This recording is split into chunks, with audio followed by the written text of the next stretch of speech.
مولا علی شیر خدا نے اپنی زندگی ساری 9 سال کی عمر تھی جب کلمہ پڑھا تھا، 9 سال حضور نے سب گھر والوں کی دعوت پکائی، اور جب سب لوگ آ گئے سارے خاندان والے، تو فرمایا میں اللہ کا نبی ہوں، کون کون میری مدد کرے گا؟ آپ کو پتہ ہے نا کہ جب مشکل وقت آتا ہے نا، یہ تو تب پتہ چلتا ہے نا ساتھ کون چلتا ہے۔ امیر آدمی ہو نا جس کے پاس 10 کروڑ روپیہ ہو اور وہ اپنے مکان کا تیسرا لینٹر ڈالنے لگے نا، تیسرا، تو سارے بڑے بڑے لوگ آ کے پوچھتے ہیں چودھری صاحب کوئی ضرورت ہوئی تو بتانا، پیسے پوچھے۔ تو غریب آدمی کی چھت گر جائے تو اسے کوئی بھی نہیں پوچھتا، بلکہ جن سے تعلق ہوتا ہے وہ بھی موبائل بند کر لیتے ہیں، وہ کہتے ہیں اس نے واپس کیسے کر دیں۔ حضرت مولا علی اس زمانے میں جب شام سونگ گیا سب کو، حضور نے فرمایا کون کون میرے ساتھ چلے گا؟ روٹی بھی کھا لی، گھر بھی آ گئے، صادق اور امین بھی کہہ دیا، جب کہا چلے گا کون کون؟ چپ کر گئے۔ تو حضرت علی کہتے ہیں جب میں نے حضور کے چہرے پر ذرا پریشانی دیکھی نا، یہ چلتے کیوں نہیں؟ تو آپ فرماتے ہیں کہ ابھی میں کھجور کھا رہا تھا، کرتا لمبا پہنا ہوا تھا، سب سے پیچھے بیٹھا تھا، اور حضرت علی کا قد بھی درمیانہ تھا۔ آپ فرماتے ہیں میں اٹھا اور کھجور ابھی میرے منہ میں تھی، جھٹپٹ میں نے اسی طرح نکال کے جیب میں ڈال، اور میں پنجوں کے بل کھڑا ہو گیا، دونوں بازو کھڑے کر کے کہا حضور یہ نہیں بولتے تو نہ بولیں، انا ناصرو کا یا رسول اللہ، انا حافظو کا یا رسول اللہ۔ حضور آپ جہاں جہاں کہیں گے علی آپ کا مددگار بنے گا، دین کی مدد کرے گا، اور اگر آپ تک کوئی آئے گا تو علی آپ کی حفاظت کرے گا۔ 9 سال کی عمر میں چلے علی دین کی نوکری کے لیے، پھر بدر میں بھی پہلی صف میں، احد میں بھی پہلی صف میں، خندق میں بھی پہلی صف میں۔ ایک جنگ میں حضور نے کہا علی تو رہ جا، اس دفعہ رہ جا، تو عرض کی رو پڑے حضرت علی، دلیر آدمی تھے، رو پڑے، کہنے لگی حضور آپ مجھے بچوں اور عورتوں کے پاس چھوڑ کے جا رہے ہیں؟ حضور مجھے لے چلے، میں میدان کا زندگی ساری گزار دی، ساری زندگی گزار دی، اپنے زمانے میں آپس کا اختلاف بھی دیکھا، ساری زندگی شیر خدا نے دین کو دے دی۔ کوفے کی جامع مسجد میں 21 رمضان کو جب حضرت علی کو خنجر لگا نا، تو تاریخ میں جملہ محفوظ ہے، خنجر لگا نا جب، وہ 9 سال کی عمر میں یاری لگائی، 63 سال عمر ہو گئی، جب خنجر لگا تو کہنے لگے فزت برب الکعبہ، مجھے رب کعبہ کی قسم آج کامیاب ہو گیا ہوں، پانی پرن سہیلیاں تے رنگا رنگ کڑے، اسی پریا اس دا جانیے جس دا توڑ چڑھے۔ کہا دیکھو بھائی میں آج کامیاب ہو گیا، میں کامیاب ہو گیا، وہ جو میں نے کہا تھا حضور میں ساتھ رہوں گا، تے لے سجنا سا توڑ نبھائی، جان دیتی راہ تیرے، دے دیا ہر چیز دین کو دے دی۔ کون سی پراپرٹی چھوڑ کے گئے پیچھے؟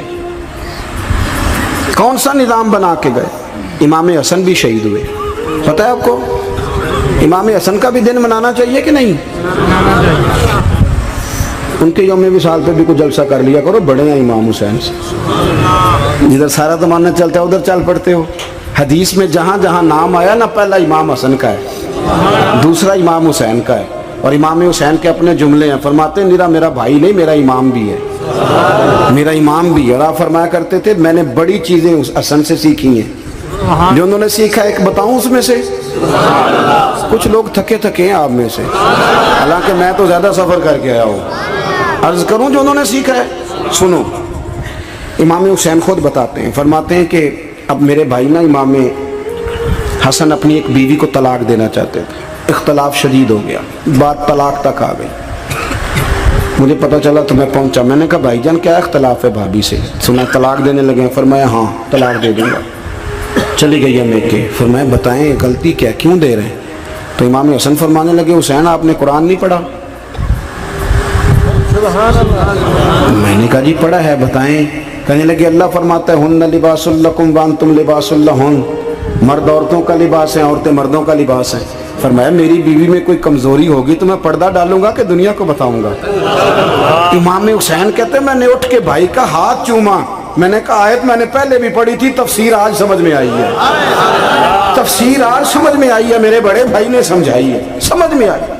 کہتے ہیں کچھ دنوں کے بعد امام حسن نے بیوی کو طلاق دے دی، میں پھر آیا اور میں نے کہا میرے شانوں والے بھائی آپ بھی بتا دیں کیا مسئلہ تھا؟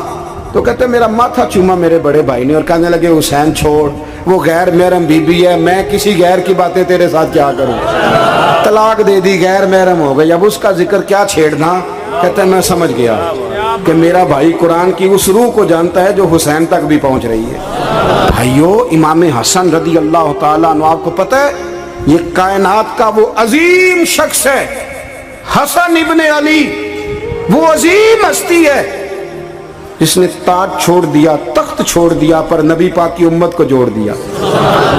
نبی کریم نے ان کو اپنے ساتھ بٹھا کے کہا تھا، صحیح بخاری میں موجود ہے، کہا یہ میرا بیٹا حسن سید ہے، یا مسلمانوں کی دو جماعتیں لڑیں گی تو یہ صلح کرائے گا۔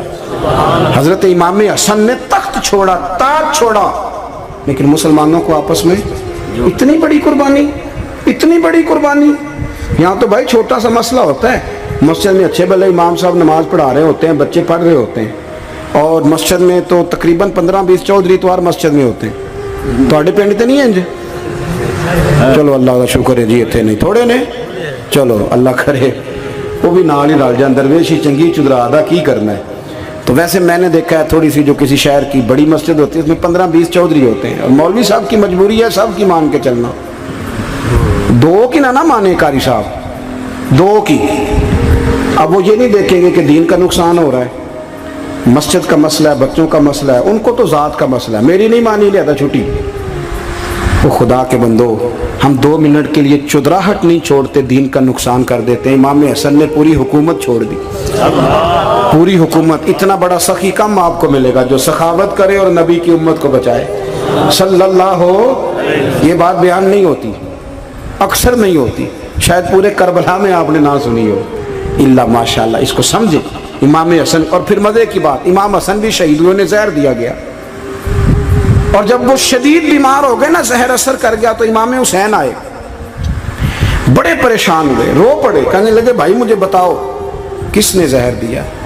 تو امام حسن کہنے لگے حسین مجھے شک ہے ایک شخص پر، لیکن شک ہے بھائی، اگر صرف شک ہے تو میں کسی بے گناہ کو بدنام کیسے کر دوں، تمہیں کیسے نام بتا دوں؟ یہ نامعلوم پرچے کراتے نہیں ہم روز ہی نامعلوم پرچے، جس پہ دشمنی ہے اس کا نام لکھا دو، ختم ہو گئی بات۔ امام حسن کی تربیت دیکھو، فرمانے لگے جس پر مجھے شک ہے اس کا نام بتا دوں، تو اگر وہ نہیں تو بے گناہ کا ذکر کیسے کر دوں؟ تو امام حسین فرمانے لگے بھائی جان اگر وہی ہوا تو آپ فرمانے لگے اگر وہی ہوا نا تو حسین پھر بھی تو چھوڑ دے، میں نے رب کے سپرد کر دیا، اللہ بہترین انتقام لینے والا ہے۔ اللہ اتنا بڑا حوصلہ سیدہ کے بیٹے کا، شیر کے بیٹے کا، شیروں جیسا کلیجہ، اتنا دل دریا سمندروں ڈونگے، کون دلاں دیاں جانے۔ او بھائی تھوڑا حوصلہ کر، جتن تے ہر کوئی کھیڈے، تو ہارن کھیڈ فقیرہ، اور جتن دا مل کوڈی پیندی ہارن دا مل ہیرا۔ او کہیں بیک بھی تو ہو نا، کہیں تو درگزر بھی تو کرنا، کہ ہر جگہ چھا کے رہنا ہے، ہر جگہ چھا کے رہنا ہے۔ میرے ایک سنگی ہیں، آپ کو پتہ ہے یہ جو سٹیج پہ بیٹھنے والے لوگ ہوتے ہیں نا، یہاں تو اچھے لوگ بیٹھے ہیں، میری طرح کے جو لوگ، جو سٹیج پہ بیٹھنے کا عادی ہو جاتا ہے وہ نیچے بیچارہ بیٹھ بھی نہیں سکتا، یہ مسئلہ ہو جاتا ہے۔ میں اکثر کہتا ہوں کہ کبھی نیچے بیٹھ کے تو دیکھو کیا فرض ہوتا ہے۔ اگر کسی بندے کی کوئی شان ہے تو وہ جو سب سے پیچھے بیٹھا ہے اس کی شان ویسی کی ویسی ہے، کوئی کمی آ جائے گی؟ کچھ بھی نہیں۔ مجھے ذاتی طور پر دیانتداری سے کہتا ہوں، مسجد میں بیٹھا ہوں، جب میرے آنے پہ لوگ نعرے لگاتے ہیں مجھے تکلیف ہوتی ہے۔ میں کہتا ہوں یار نبی پاک کی نعت چل رہی تھی، اس کا ادب زیادہ ہے یا اجمل قادری کا ادب زیادہ ہے؟ چھوڑیں آپ، جو آیا ہے وہ بیٹھ جائے گا، ختم ہو گئی بات۔ اور ویسے بھی جو لوگ جلسوں کے لیے محنت کرتے ہیں نا، بیچارے اشتہار لگاتے ہیں، مسجد کی صفائی کرتے ہیں، جو لنگر پکاتے ہیں، وہ تو اسٹیج پہ آتے ہی نہیں، حالانکہ زیادہ ثواب تو ان کو ملتا ہے، وہ تو پیچھے چھپے ہوتے ہیں۔ میں کئی دفعہ مجھے پتہ چل جائے نا اس کارکن نے زیادہ کام کیا اس جلسے کے لیے، تو میں اس کے کان میں کہتا ہوں میرے لیے بھی دعا کری، اس لیے کہ تو نے محنت کی ہے، تیرا اجر اور ہے۔ ہم تو شان سے آئے بیٹھے اور چھٹی کر گئے۔ بھائی تھوڑا پیچھے بھی دیکھیں، نبی کریم کے پورے خاندان کی قربانیاں، پورے خاندان۔ دوپہر کو کھانا نہ پکا ہو تو ہمارے بچے موبائل توڑ دیتے ہیں، اور شام کو مرضی کا نہ پکا ہو تو واک آؤٹ کر جاتے ہیں، کہتے ہیں لے آؤ پیسے پھر برگر لے آئیے، میری مرضی کا نہیں پکا۔ سیدہ فرماتی ہیں میرے گھر میں مہینہ چولہا نہیں جلا، مہینہ چولہا۔ 3 روزے رکھے سیدہ فاطمہ نے، مولا علی نے، امام حسن نے، امام حسین نے، اور تینوں دن افطار کے وقت فقیر مانگنے آ گیا تو کھانا وہاں دے دیا۔ آپ کا کیا خیال ہے جو بے صبرا آدمی ہو وہ کربلا میں جا کے لڑے گا؟ جس کو عادت ہی نہ ہو بچپن سے ٹھہرنے کی وہ لڑے گا، جو ذرا ذرا سی بات پہ ڈگمگا جاتا وہ لڑے گا، اسٹیج پہ نہیں بٹھایا تو لڑ پڑے وہ لڑے گا۔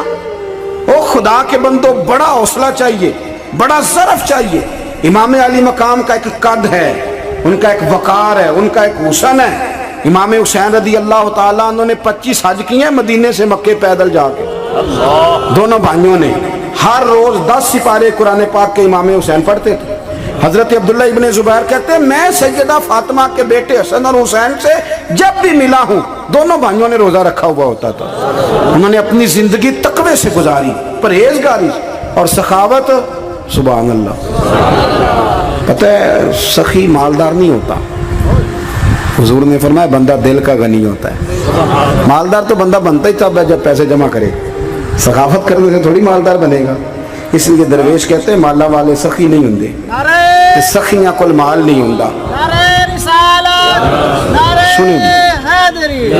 سنیں بہت بڑی سخاوت کی اپنی زندگی میں، ساری زندگی سخاوت میں گزار دی، ساری زندگی۔ امام حسن نے بھی، امام حسین نے جو آیا دے دیا، جو آیا دے دیا۔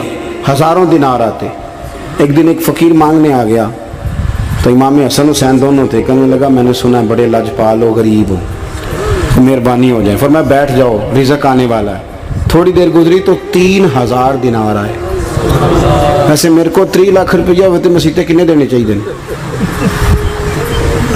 میں اپنا پہ پوچھنا، تھوڑا تو پوچھیا ہی نہیں، میں مشورہ پہ لینا۔ 3 لاکھ جو میرے کو ہوئے تو مسیطے کنے دینے چاہیے؟ تسی ظاہر ہے ان کو دیانتداری والا مشورہ ہی دینا ہے نا، جی نہیں کرنا جو ہی دسنا دینا۔ کتنا 1000؟ ہاں میں کبھی کبھی پیار سے بات سناتا ہوں۔ ایک سنگی میرے پاس آیا، کہنے لگا سب دعا کرو اللہ میں پیسے دے، میں وہ راج دیا گا۔ میں کہ یا اللہ انہوں 10 کروڑ دے، 9.5 کروڑ تیرے راج دے چھڑے گا۔ وہ بھی ہسی آئی ہے جی تسی ہسے ہو نا، آمین نہیں سوا کی، یا چپ کر گیا یا کورن لگ گیا۔ اور میں کہ کرما لیا آمین تے آگ، تینوں تے 50 لاکھ پھر بھی پیا بچدا سی، لیکن اسی دعاواں وچ بھی 9.5 کروڑ دین لی تیار، ناراض نہ ہونا، دعاواں وچ بھی تیار نہیں، مزاج ہی نہیں، طبیعت ہی نہیں۔ سیدہ فاطمہ الزہرا کے پاس 40 اونٹ کھڑے تھے۔